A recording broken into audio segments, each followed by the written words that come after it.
നേടിയെടുക്കും പിണറായി ഞങ്ങൾ നേടിയെടുക്കും നേടിയെടുത്തവ നിലനിർത്തും UDF സിന്ദാബാദ് UDF സിന്ദാബാദ് UDF സിന്ദാബാദ് UDF സിന്ദാബാദ് UDF UDF UDF UDF UDF സിന്ദാബാദ് UDF സിന്ദാബാദ് പിണറായി ഞങ്ങൾ നിലനിർത്തും പിണറായി ഞങ്ങൾ നിലനിർത്തും UDF UDF UDF UDF UDF സിന്ദാബാദ് UDF സിന്ദാബാദ് UDF സിന്ദാബാദ് UDF സിന്ദാബാദ് UDF സിന്ദാബാദ് UDF സിന്ദാബാദ് അഭിവാദ്യങ്ങൾ പിണറായി ഞങ്ങൾ നിലനിർത്തും പിണറായി ഞങ്ങൾ നിലനിർത്തും അഭിവാദ്യങ്ങൾ അഭിവാദ്യങ്ങൾ പിണറായി ഞങ്ങൾ നിലനിർത്തും പിണറായി ഞങ്ങൾ നിലനിർത്തും പിണറായി ഞങ്ങൾ നിലനിർത്തും UDF നേതാക്കളെ UDF നേതാക്കളെ UDF നേതാക്കളെ UDF നേതാക്കളെ നിങ്ങൾക്കായിരം അഭിവാദ്യങ്ങൾ ആയിരം അഭിവാദ്യങ്ങൾ പിണറായിയിലെ നേതാക്കളെ നിങ്ങൾക്കായി വിജയത്തിന്റെ മംഗളങ്ങൾ UDF സിന്ദാബാദ് UDF സിന്ദാബാദ് UDF സിന്ദാബാദ് UDF സിന്ദാബാദ്. കരയേണ്ടവർക്ക് കരയാം, അസ്വസ്ഥരാകുന്നവർക്ക് അസ്വസ്ഥരാവാം. നിങ്ങളത് കണ്ണ് നിറയെ കാണണം. കണ്ണ് നിറയെ നിങ്ങൾ ഇത് കണ്ടേ മതിയാകൂ. കാരണം പലതും തിരിച്ചു വരവിന്റെ പാതയിലാണ്. പിരായിരിയില് ഇന്നലെ സ്ഥാനാർത്ഥികളുടെ നാമനിർദ്ദേശ പത്രിക സമർപ്പിക്കാൻ ഈ പറയുന്ന സ്ഥാനാർത്ഥികളൊക്കെ വലിയ ഒരു പ്രകടനമായിക്കൊണ്ടാണ് ഈ പിരായിരി പഞ്ചായത്തിലേക്ക് കടന്നു കയറിയത്. ആ പ്രകടനത്തെ മുന്നിൽ നിന്ന് നയിച്ചത്, ഉച്ചത്തിൽ മുദ്രാവാക്യം വിളിച്ചുകൊണ്ട് മുന്നിൽ നിന്ന് നയിച്ചത് രാഹുൽ മങ്കൂട്ടമാണ്. രാഹുലാണ് ഇന്നലെ പിരായിരിയിലെ താരം. ഈ തെരഞ്ഞെടുപ്പിന്, ഈ തദ്ദേശ ഭരണ തെരഞ്ഞെടുപ്പിന്, ഈ ത്രിതല പഞ്ചായത്ത് തെരഞ്ഞെടുപ്പിന് പാലക്കാട് തന്റെ അസംബ്ലി മണ്ഡലത്തിൽ മുന്നിൽ നിന്ന് നയിച്ച് ചുക്കാൻ പിടിക്കുന്നത് രാഹുൽ മാങ്കൂട്ടമാണ്. കാണേണ്ടവർ കണ്ണിറയെ കണ്ടോളൂ, കരയേണ്ടവർ കരഞ്ഞോളൂ. ഇനി വല്ല ബോംബും പൊട്ടിക്കാനുണ്ടെങ്കിൽ നിങ്ങൾ ഇപ്പൊ പൊട്ടിക്കണം. മനസ്സിലായില്ലേ? വല്ല ബോംബും നിങ്ങളുടെ കയ്യിൽ ബാക്കിയുണ്ടെങ്കിൽ അത് ഇപ്പൊ പൊട്ടിക്കണം. കാരണം രാഹുൽ അങ്ങനെ വളർന്ന് പന്തലിക്കുകയാണ്. അനുവദിച്ചുകൂടാ നമുക്ക്. മനസ്സിലായില്ലേ? അനുവദിച്ചുകൂടാ. ബോംബ് പൊട്ടിക്കാനുള്ളവർ ഏത് നിമിഷവും പൊട്ടിക്കാൻ തയ്യാറായി നിൽക്കണം. അധികം താമസിയാതെ ഉടനടി അത് നടപ്പിലാക്കണം എന്നാണ് എനിക്ക് പറയാനുള്ളത്. ഇതൊക്കെ കാണുമ്പോ എങ്ങനെ അടിമകൾക്ക് എങ്ങനെ സഹിക്കാനാകും? ഒരു ഭാഗത്ത് അയ്യന്റെ പൊന്ന് കെട്ടവനെ തൂക്കിയെടുത്ത് പോലീസുകാർ കൊണ്ടുപോകുന്നു, മറുഭാഗത്ത് രാഹുൽ ഇങ്ങനെ അജയ്യനായിട്ട് കുതിക്കുന്നു. പാലക്കാട് നിയോജക മണ്ഡലത്തിൽ എല്ലായിടത്തും ഇത് തന്നെയാണ് സ്ഥിതി. നഗരസഭയിലും കണ്ണാടിയിലും പിരായിരിയിലും മാത്തൂരിലും ഒക്കെ രാഹുൽ തന്നെയാണ് ആയുധം. വജ്രായുധം രാഹുൽ മാങ്കൂട്ടമാണ്.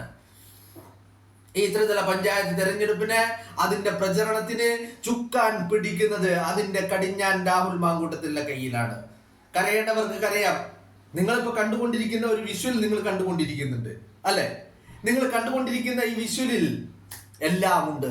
ഇന്നലെ പിരായിരിയിൽ നടന്നതിന്റെ രാഹുൽ ഇന്നലെ തന്റെ സോഷ്യൽ മീഡിയയിൽ പങ്കുവെച്ച ആ ഒരു വിഷ്വലാണ് ഞാൻ നിങ്ങൾ കാണിച്ചിരുന്നത്. അപ്പൊ കരയേണ്ടവർക്ക് കരയാം. ഇത്രയും ദിവസം രാഹുൽ കോൺഗ്രസ് മീറ്റിംഗുകളിൽ പങ്കെടുക്കുന്നു, യോഗത്തിൽ പങ്കെടുക്കുന്നു, കോൺഗ്രസിന്റെ നേതാക്കളുമായി ചർച്ച നടത്തുന്നു, പാൽ സൊസൈറ്റിയിലെത്തുന്നു. എന്തൊക്കെയായിരുന്നു വാർത്ത? നിങ്ങളോട് ഇന്നലെ രാഹുൽ പറഞ്ഞില്ലേ? ഇന്നലെ രാഹുൽ നിങ്ങളോട് പച്ചക്ക് തുറന്നു പറഞ്ഞില്ലേ? ഈ പറയുന്ന UDF സ്ഥാനാർത്ഥികളുടെ അവരുടെ വിജയത്തിന് വേണ്ടി തന്നെ കൊണ്ട് ചെയ്യാൻ കഴിയുന്നതൊക്കെ താൻ ചെയ്യുമെന്ന് പറഞ്ഞില്ലേ രാഹുല്? അത് തന്നെയാ ചെയ്തുകൊണ്ടിരിക്കുന്നത്. രാഹുൽ സജീവമാണ്. പാലക്കാട്ട് MLA എന്നുള്ള രീതിയിൽ മാത്രമല്ല, പാലക്കാടിന്റെ രാഷ്ട്രീയ അന്തരീക്ഷത്തിൽ രാഹുൽ വളരെ സജീവമാണ്. രാഹുലിന്റെ ഇടപെടലുകൾ എന്ന് പറഞ്ഞു കഴിഞ്ഞാല് വെറുതെ അങ്ങ് ഇടപെടലുകളല്ല, അയാളാണ് നയിക്കുന്നത്. ഞാൻ ഇന്നലെ നിങ്ങളോട് പറഞ്ഞു കഴിഞ്ഞതാ ഈ കാര്യങ്ങള്. ചില നിർദ്ദേശങ്ങൾ രാഹുലിന് ലഭിച്ചിട്ടുണ്ട്. ആ നിർദ്ദേശങ്ങളുടെ അടിസ്ഥാനത്തിലാണ് രാഹുൽ പ്രവർത്തിക്കുന്നത്. കാരണം അവിടെ ഏറ്റവും വലിയ പ്രയോറിറ്റി എന്ന് പറയുന്നത്, ലക്ഷ്യം എന്ന് പറയുന്നത് നഗരസഭയാണ്. നഗരസഭ പിടിക്കുവാനുള്ള എല്ലാ കളികളും രാഹുൽ കളിക്കുന്നുണ്ട്.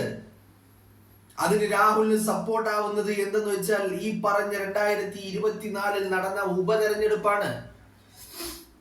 ആ ഉപതെരഞ്ഞെടുപ്പ് തന്നെയാണ് രാഹുലിന് വലിയ ശക്തി പകരുന്നത്. നഗരസഭയിൽ പോലും രാഹുൽ ലീഡ് ചെയ്തു. ആ ഒരു ഫലത്തിന്റെ അടിസ്ഥാനത്തിൽ തന്നെയാണ് രാഹുൽ പ്രവർത്തിക്കാൻ ഇറങ്ങി പുറപ്പെട്ടിരിക്കുന്നത്. ഇന്നലെ നിങ്ങൾ പിരായിരിയിലെ കണ്ടെങ്കിൽ ഈ ദിവസങ്ങളിൽ, ഇനി വരും മണിക്കൂറുകളിൽ, ദിവസങ്ങളിലല്ല വരും മണിക്കൂറുകളിൽ നിങ്ങൾ പലതും പുതിയതായിട്ട് കാണാൻ പോകുന്നതേ ഉള്ളൂ. നഗരസഭ പിടിക്കാൻ തന്നെയാണ് തീരുമാനം. കണ്ണാടി പിടിക്കണം, പിരായിരി നിലനിർത്തണം, അങ്ങനെ ഒരുപാട് ലക്ഷ്യങ്ങളുണ്ട്. ലക്ഷ്യങ്ങൾക്ക് ചുക്കാൻ പിടിക്കുന്നത് രാഹുൽ മാങ്കൂട്ടമാണ്. നിങ്ങൾ എന്താ പറഞ്ഞത്? വെള്ള പൂശി കൊണ്ട് നടക്കാനോ? വെള്ള പൂശേണ്ട ആവശ്യമില്ല. അയാൾ വെള്ള പൂശി കൊണ്ട് നടക്കേണ്ട വ്യക്തിയല്ല. അയാൾ ഈ പ്രസ്ഥാനത്തിന്റെ മുന്നണി പോരാളിയാണ്.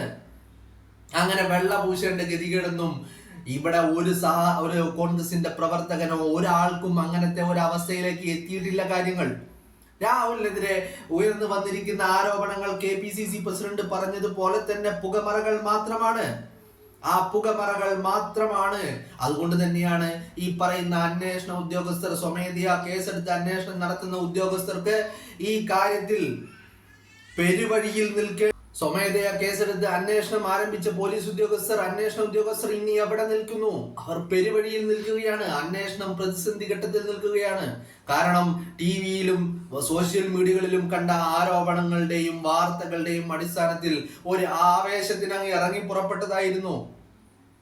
ആ ആവേശം ആ TV വാർത്തകളിൽ മാത്രമേ, ന്യൂസ് ചാനലുകളിൽ മാത്രമേ കണ്ടുള്ളൂ. അതിന് പുറത്തേക്ക് അതിന്റെ ഒരു 7 അയലത്തെത്താൻ ഇവർക്ക് സാധിച്ചിട്ടില്ല എന്നുള്ളതാ. അതാണ് രാഹുലിനെതിരെ ഉയർന്നു വന്നിരിക്കുന്ന ആരോപണങ്ങൾ അത്രയും പുകമറയാണെന്ന് പറയാനുള്ള കാരണം. അത് രാഹുലിന്റെ ഒരു രോമത്തിൽ സ്പർശിക്കാൻ ഈ ആരോപണങ്ങൾക്കൊന്നും സാധിച്ചിട്ടില്ല. എന്താണെങ്കിലും രാഹുല് പാലക്കാട്ട് സജീവമാണ്. ഈ ത്രിതല പഞ്ചായത്ത് തെരഞ്ഞെടുപ്പിനെ മുന്നിൽ നിന്ന് നയിക്കുന്നതും രാഹുൽ തന്നെയാണ്. പാലക്കാട് നിയോജക മണ്ഡലത്തിൽ രാഹുൽ തന്നെയാണ് മുന്നിൽ നിന്ന് നയിക്കുന്നത്. നഗരസഭയിലെ കാര്യങ്ങൾ പിരായിരിയിൽ, കണ്ണാടിയിൽ, മാത്തൂരിൽ എല്ലായിടത്തും രാഹുലാണ്. രാഹുൽ തന്നെയാണ് കാര്യങ്ങൾ നീക്കുന്നതും കാര്യങ്ങളുടെ ചുക്കാൻ പിടിക്കുന്നതും. ചിലതൊക്കെ തീരുമാനിച്ച് ഉറപ്പിച്ചിട്ട്, ഞാൻ മുൻപ് പറഞ്ഞിട്ടുണ്ട്, ചിലതൊക്കെ തീരുമാനിച്ച് ഉറപ്പിച്ചിട്ട് തന്നെയാണ് രാഹുൽ വന്നിരിക്കുന്നത്. തന്നെ വേട്ടയാടിയവരുടെ കാലിനടിയിലെ മണ്ണ് അത് വാക്കുകൊണ്ടല്ല, പ്രവൃത്തി കൊണ്ട് ആ മണ്ണിങ് മാന്തി എടുക്കണം എന്ന് തന്നെ കരുതിയിട്ടാണ് രാഹുൽ ഇറങ്ങി പുറപ്പെട്ടിരിക്കുന്നത്.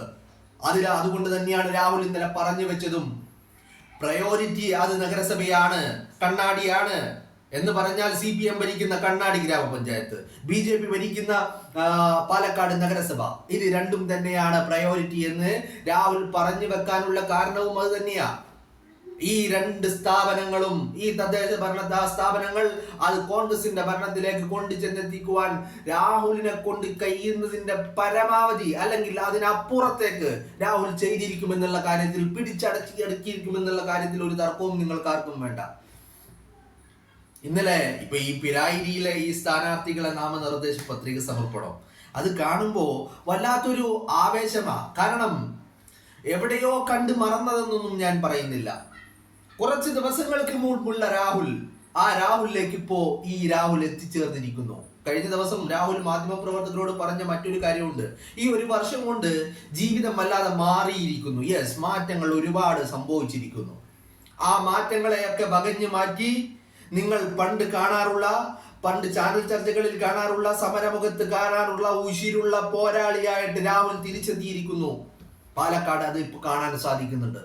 പാലക്കാടിന്റെ ഈ പറയുന്ന രാഷ്ട്രീയ അന്തരീക്ഷത്തിൽ രാഹുൽ മാത്രമേ ഉള്ളൂ. രാഹുലാണ് പട മുന്നിൽ നിന്ന് നയിക്കുന്നത്. അതല്ലെങ്കിലും അങ്ങനെ ആയിരുന്നല്ലോ കാര്യങ്ങൾ. പ്രസ്ഥാനം, പാർട്ടി ഒരു പ്രതിസന്ധി അല്ലെങ്കിൽ വല്ല പ്രതിസന്ധിയും അഭിമുഖീകരിക്കുമ്പോൾ പാർട്ടിയെ മുന്നിൽ നിന്ന് വാക്കുകൊണ്ടും പ്രവൃത്തി കൊണ്ടും മുന്നിൽ നിന്ന് പട നയിച്ച പോരാളിയാണ്, മുന്നണി പോരാളിയാണ് ഇയാൾ. അയാളെ എങ്ങനെ മാറ്റി നിർത്താൻ കഴിയും? ഒരിക്കലും സാധ്യമല്ല. ഇനി അയാൾക്ക് വല്ല ചുമതലയും ഏൽപ്പിച്ചിട്ടുണ്ടോ എന്ന് ചോദിച്ചാൽ ഇവിടെ ചുമതലയുടെ ഒന്നും ആവശ്യമില്ല. ഇത് ജീവനാണ്, ജീവിതമാണ്. അയാൾ ചുമതലകൾ ഏൽപ്പിച്ചാലും ഉത്തരവാദപ്പെടുത്തിയാലും ഇല്ലെങ്കിലും ഒക്കെ അയാളുടെ ഉത്തരവാദിത്തം നിറവേറ്റും. ആ കാര്യത്തിൽ ആർക്കും ഒരു തർക്കവും വേണ്ട. നിങ്ങളെ കൊണ്ട് മാറി നിന്ന് കരയാം, നിങ്ങൾക്ക് അസ്വസ്ഥത പ്രകടിപ്പിക്കാം, നിങ്ങൾക്ക് രോഷം വരും. ഇതൊക്കെ കാണുമ്പോൾ നിങ്ങൾ പരിഹാസ്യരാകുന്നത് നിങ്ങൾ കാണേണ്ടി വരികയാണ്. പാലക്കാടിന്റെ മണ്ണില് രാഹുലിനെ കാലുകുത്തിക്കാൻ സമ്മതിക്കില്ല, രാഹുലിനെ ഞങ്ങൾ തടയും, ആനയാക്കും, ചേനയാക്കും, മാങ്ങയാക്കും. ഇപ്പൊ ഒരു പറയും ചെയ്യാൻ കഴിഞ്ഞില്ല. വെല്ലുവിളിച്ചവരൊക്കെ എവിടെയാണെന്ന് പോലും കാണാനില്ല. പാലക്കാടിന്റെ ചിത്രത്തിൽ ഇവരാരുമില്ല. വെല്ലുവിളിച്ചവരൊക്കെ ഏതൊക്കെയോ മൂലക്കിരുന്ന് തമ്മിലടിക്കുകയാണ്. രാഹുൽ പാലക്കാടിന്റെ തെരുവുകളിൽ സജീവമാണ്. ഈ UDFന്റെ സ്ഥാനാർത്ഥികളെ ഈ ത്രിതല പഞ്ചായത്ത് തെരഞ്ഞെടുപ്പിൽ വിജയിപ്പിച്ചെടുക്കുവാനുള്ള വലിയ പോരാട്ടം അയാൾ നടത്തിക്കൊണ്ടിരിക്കുകയാണ്. നഗരസഭയും കണ്ണാടിയും കോൺഗ്രസിന്റെ ഭരണത്തിലേക്ക് കൊണ്ട് ചെന്നെത്തിക്കാൻ തന്നെ കൊണ്ട് കഴിയാവുന്നതിന്റെ മാക്സിമം അതിനപ്പുറത്തേക്ക് അയാൾ ചെയ്തുകൊണ്ടിരിക്കുകയാണ്. ഞാൻ ഇന്നലെ പറഞ്ഞു വെച്ചിരുന്നു, നിങ്ങൾ അത്ഭുതപ്പെടാവുന്ന രീതിയിലുള്ള പല പ്രവർത്തികളും അല്ലെങ്കിൽ പല കാര്യങ്ങളും ഇനിയുള്ള മണിക്കൂറുകളിൽ നിങ്ങൾ പാലക്കാടിന്റെ മണ്ണിൽ കാണുമെന്ന്. അത് തന്നെയാണ് സംഭവിക്കുന്നത്. അത്ഭുതങ്ങൾ പലതും കാണാൻ കഴിയും. ഒരു പക്ഷേ പാലക്കാട് നഗരസഭയിൽ നിങ്ങൾ കരുതുന്ന പോലെ ആയിരിക്കില്ല പാലക്കാട് നഗരസഭയിലെ ഈ 2025 ഈ ത്രിതല പഞ്ചായത്ത് തെരഞ്ഞെടുപ്പ് എന്ന് പറയുന്നത് നിങ്ങൾ ആരും പ്രതീക്ഷിക്കുന്നത് പോലെ ആയിരിക്കില്ല. അത് മറ്റൊരു ചിത്രമായിരിക്കും പാലക്കാടിന്റെ രാഷ്ട്രീയ അന്തരീക്ഷത്തിൽ തെളിയാൻ പോകുന്നത്. അതിൽ നിങ്ങൾ പ്രതീക്ഷിക്കാത്ത പലതും സംഭവിച്ചേക്കാം. കോൺഗ്രസിന് വേണ്ടി, കോൺഗ്രസിന്റെ പ്രസ്ഥാനത്തിന് വേണ്ടി ഒക്കെ ഇറങ്ങിത്തിരിക്കുന്നവരിൽ നിങ്ങൾ തലക്ക് മൂക്കിന് കൈവച്ച് ഇങ്ങനെ ആലോചിക്കുന്ന ആളുകൾ പോലും ഉണ്ടാവും. ആ ഒരു ഘട്ടത്തിലേക്കാണ് കാര്യങ്ങൾ നീങ്ങുന്നത് എന്നുള്ള കാര്യത്തിൽ ഒരു തർക്കവും നിങ്ങൾക്ക് ആർക്കും വേണ്ട.